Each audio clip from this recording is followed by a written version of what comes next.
Apakah teman-teman bisa ngebayangin ada seorang presiden yang sudah menjabat selama puluhan tahun untuk memimpin sebuah negara, tapi akhirnya bisa duduk di kursi terdakwa dan diadili atas kejahatan terhadap rakyatnya sendiri.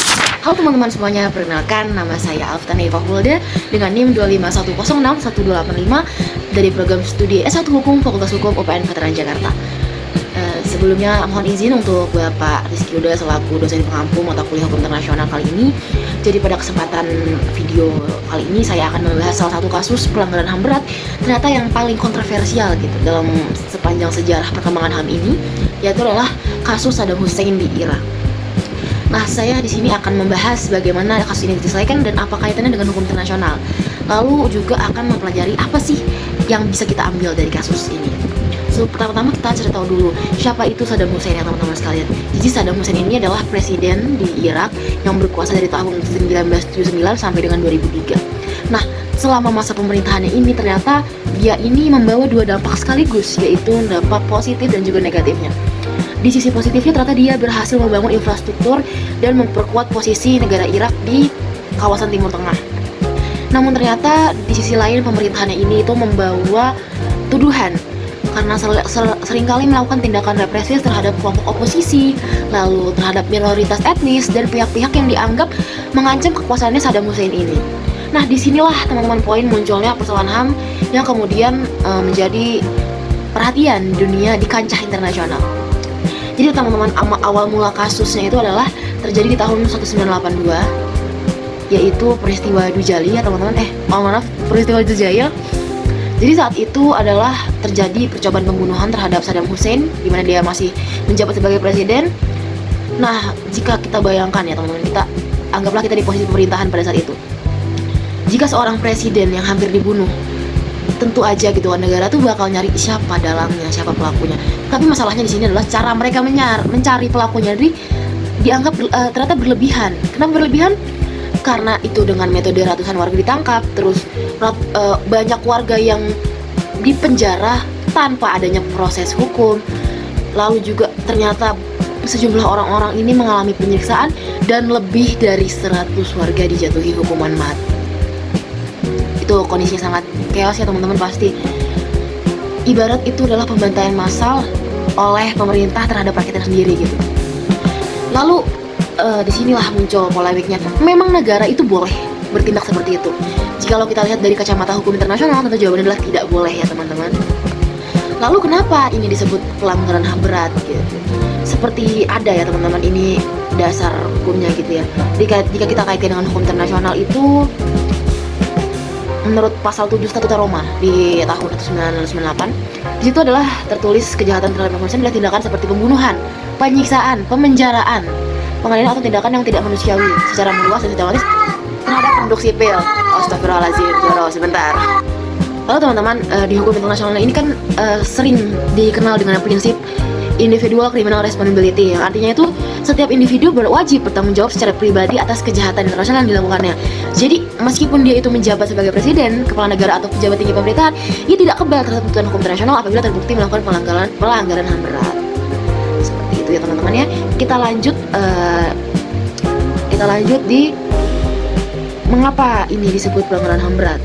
Ya tadi karena dia masuk dalam kejahatan terhadap kemanusiaan gitu. Nah, karena tindakannya ini kan sistematis ya teman-teman, pasti pemerintah ini bergerak atas komando yang diberikan gitu. Ya. Lalu di tahun 2003 akhirnya Amerika Serikat dan koalisi melakukan invasi ke Irak. Dengan berbagai alasan politik dan keamanan internasional akibat invasi tersebut, pemerintah Saddam Hussein akhirnya runtuh.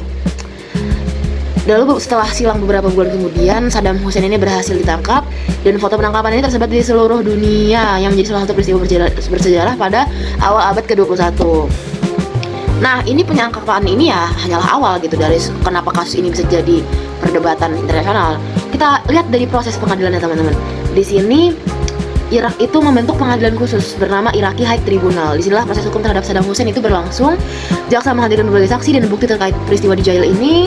Lalu setelah melakukan rangkaian persidangan dan akhirnya pengadilan ini memutuskan bahwasannya Saddam Hussein melakukan kejahatan terhadap kemanusiaan, dan di tahun 2006 ini ia dijatuhi hukuman mati.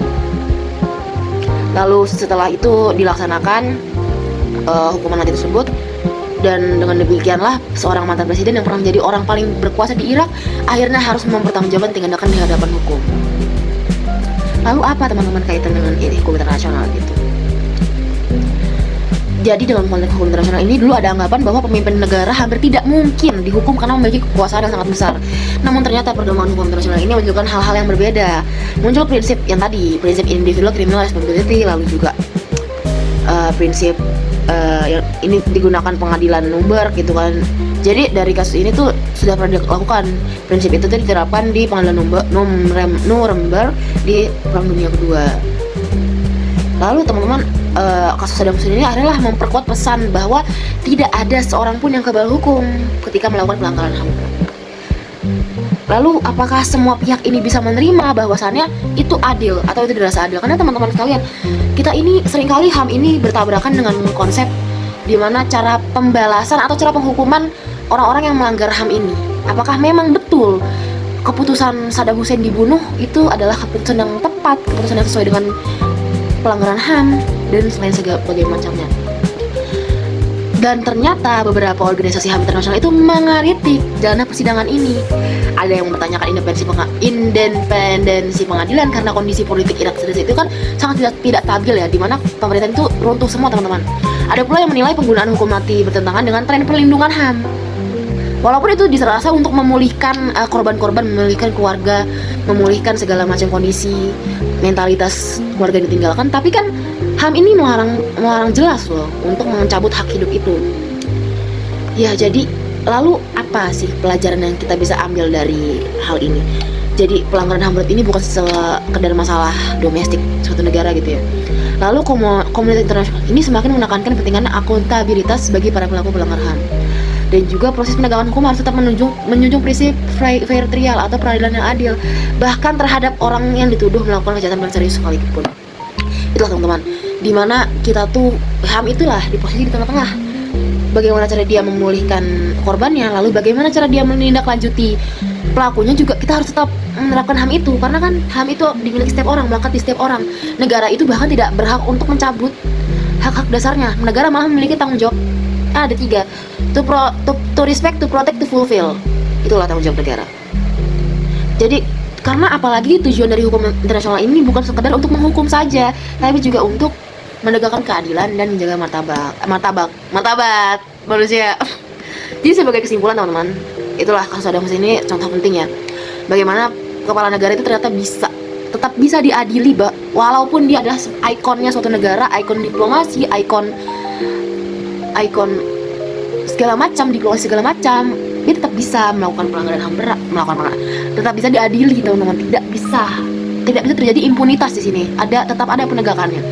Walaupun di kasus Saddam Hussein ini banyak polemik karena dinilai pengadilannya kurang fair. Maka dari itulah konsep fair trial ini memang perlu dijunjung, apalagi di kasus berat seperti ini.